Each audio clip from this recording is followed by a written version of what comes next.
Абай, ғұлама ойшыл, ақын ағартушы, ұлттың жаңа әдебиетінің негізін қалаушы ретінде ел тарихында өшпес із қалдырғаны сөзсіз.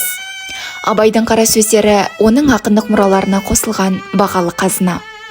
Дана Абай өмір сүрген кезден бастап қанша уақыт өтіп, адамзат баласы жаңа даму сатысына көтерілсе де, тұтас бір халықтың адастырмас темір қазығы, сарқылмас қазынасы болып отыр.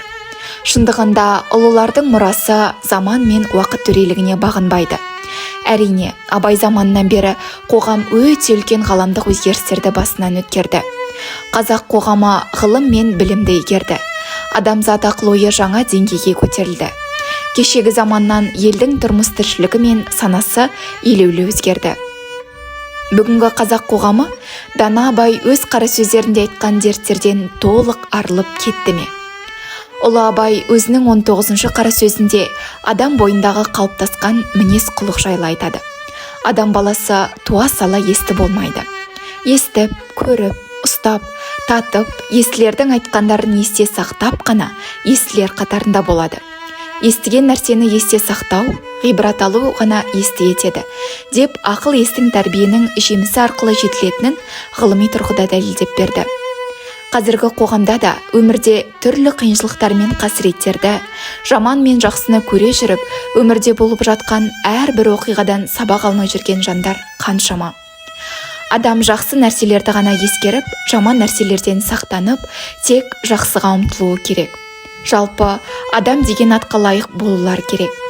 Сөзді ұқпайтын адамға айтқаннан гөрі, шынында да хакім айтқандай танитын шошқаны баққан дұрыс та шығар.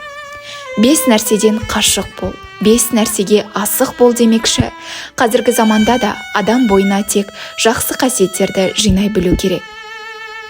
21-ші қара сөзінде айтпақ болғаны, адам бойында бір жағымсыз қасиет бар, және одан арылу өте қиын. Бұл мақтаншақтық. Бұл қасиет адам бойына туа бітпейді. Ол оның бойына бірте-бірте қалыптасады.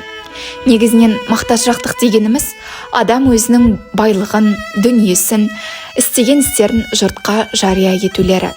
Қазіргі кезде мақтан сезімі туралы Абайдың айтқандары бүгінде жаңа сатыға көтерілді.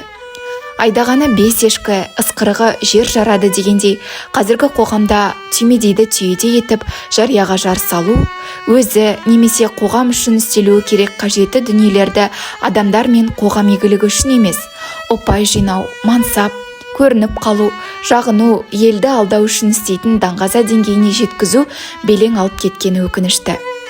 Бұл мақтанның түрін әлеуметтік желілерде күнде көріп жүрміз.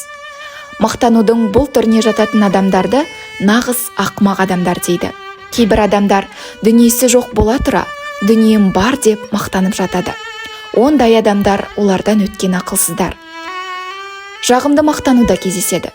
Ол қандай мақтану? Бұл туған жеріне, еліне деген мақтаныш. Бұл қатарға жататын адамдармен мақтануға болады.